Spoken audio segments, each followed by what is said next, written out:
Hello and welcome back to another episode of Marvel Mad. I'm your host as always, Dwayne the Captain Coffee, and we have another classic MCU review. And this time, this time I'm so looking forward to talking about this film, because the last two films that we've talked about since the Avengers film, my lord, they've been atrocious now. But today we get to talk about Captain America, the Winter Soldier, the second film in the Captain America trilogy, and one of the best MCU films for me to this day. So good, so well done. It come out in 2014 and it was just a masterpiece, directed by the Russo brothers. We know how much of an impact them guys are going to do for the rest of the MCU up to this day, and even today, how much they are in effect now. So good. It made 714.4 million at the box office, and for me, after the last two films that we've just had, it could have had a negative effect on this film like that, but it deserved easily into the billion mark all day long, that lot. But again, let's break it down and talk about some of the best bits and just how good this film was, because really I've got nothing really bad to say about it. So right from the start, you can tell that this film is set a different tone. It's not going to be like your normal superhero movies or anything like that. It's like a political thriller with high stakes, big espionage moments, and Steve just adjusting to the modern day world sort of thing. And like even having his little notebook as well, and it was such a cool thing to have, like different cultural references to catch up on with music and like history and stuff like that sort of thing. It made him feel not just this big superhero icon, it made him feel more human as well sort of thing. And you might not have known this, but for each different regions, like for America and South America and like Europe and stuff like that, they had different subjects that like he needed to go and find something. Like I can't remember. I think something about the NFL or something like that for America, and then for here it was like the Beatles or something like that. Such a cool thing and everything. It was a really nice touch as well to try and make it a bit more inclusive for everywhere, which is really nice in that lot. And again, just the actors and in this film, see the first interaction between Steve and Sam Wilson, even it was just simple on your left, and it was just such a simple thing, and then bonding over that and like learning, like both like not war veterans, but they've both been in the army and stuff like that. It was such a good, and it sort of laid the foundations to have a really strong bond between them two.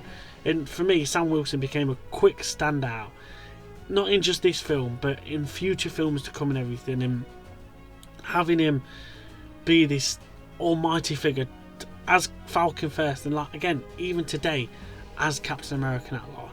It just shows you how good an actor Anthony Mackie is, but how well he portrayed Falcon and then Captain America as well. Such a good thing in that lot. But like even when they had the first like stealth mission sort of thing, it was really cool having him in the stealth sort of not armor, but uniform as well was really nice. Having like Cap have different shields and suits for different missions was really a nice touch as well in that lot. And that, like I said, that first fight scene between Batroc and Cap as well in that lot, like he said, I thought you was more than a shield. Such a good line and everything. But it shows that he has his shield that does support him, but he's also a really skilled fighter at the same time, and I just loved that. It was a really nice thing to just see in that lot. And obviously one of the next big moments of the film later down the line is the moment that shocked the MCU at this point, and Nick Fury getting attacked on that road chase car scene and stuff like that. It was really intense. It was really like a whole damn sort of thing, and Fury only just barely surviving was like crying out loud. Like he's fought Loki, survived, he's fought aliens, survived, so to see him be at the weakest at this point, at this moment in time, is like Jesus wept. You'd never think, like up to this point he's always been untouchable and always been like nothing's going to happen to him in that lot, but to see him at his weakest and his lowest point like this, Jesus wept. It was like, god damn, yeah, you can't trust anybody. You cannot trust anyone in that lot. And then You're learning with his like fake death and everything, and learning Hydra had been infiltrated by S.H.I.E.L.D. this whole time. It's just, again, leads you to the comics and like, Christ, this is why that all gets shut down and everything.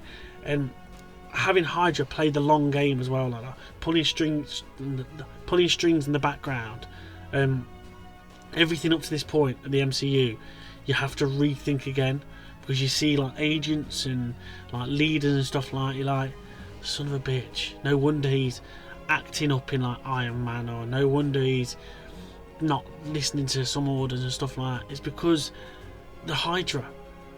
And it's like, god damn, that's such a clever way to have them just like be in plain sight, but also know that they're not playing for the same team. So good. Right, just a quick side note, because how I managed to not mention this person when I first recorded it is beyond me.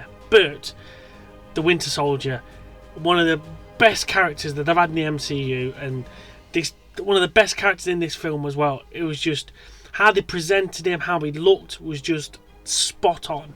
Like the first interaction you see with him is like in chasing Fury, then taking Fury out. That shield catch against Captain America just looks so good, and the shield does look fantastic on him. Cap like talking to him, saying, "Oh, Booker," and he's like, "Who the hell's Booker?" Just so good. And then obviously he's learning sort of thing. He's having to be re-brainwashed because they're like, "Who's Booker?" And then they're like, "Oh no, he needs to be wiped again," sort of thing. So good in that lot. And then obviously the final fight in the helicarrier with Captain America and that lot, and they're just basically friends squabbling and fighting sort of thing. It was just so good in that lot, and having him regain his memory at the end was just perfect, absolutely perfect. And like myself, I would have liked to have seen him become Captain America first and then Sam, but I totally get Sam being Captain America. I'm totally fine with that. He's a brewing Captain America as well, but yeah, just Bucky is the Winter Soldier and everything, all the bad things he's done and everything. Oh, so good, so good in that lot. But yeah, the Winter Soldier character, magnificent, well done. But I do apologise for not doing it in the first place. My bad. And then we see like Zola in the army base and everything like that. That was really nice to see, in his little face and all the memory cards and memory units and that was really nice. I'd love to have seen him just walking around in that sort of bunker as the robot. I'd love to have seen Arm Solo's robot, robot body with his little screen in the middle. That would have been brilliant. But never mind, it is what it is. But I still loved that, seeing that lot, and the Saw reference as well. And I want to play a game. That was really cool and funny. That lot, even though it was a bit daft, but I loved it, sort of thing. And then one of the most best fight scenes in this film, one of the iconic moments in the MCU up to this point, is that elevator scene where they're trying to capture Captain America. It's like, oh dear. It's like when he says that line, it's like, "Before we start, does anybody want to get off?" Such a cool moment, that lot, and it's just chaos. But seeing him as a fugitive as well at this point, and knowing what happens in later films as well, just starts the motions off so much going on forward in MCU. It is really cool in that lot, and yeah, like the final battle and like the fall of S.H.I.E.L.D. at the end of that, it's probably one of the best third acts I can think of in the MCU, maybe up to this date as well. That lot, the helicarriers, the fighting, the Cap's emotional plea to Booker, it just comes together so nice and so beautifully. That it's crazy to think how much this moment and like moments in this film set up so much going forward in the MCU and that lot. This is why I still rank it as one of the best movies out there and that lot. Not even just Marvel films, and I do rank this as one of the best movies in general and that lot. Even though I've got some daft takes and stuff like that, I do rank this film so highly because it is just so well done.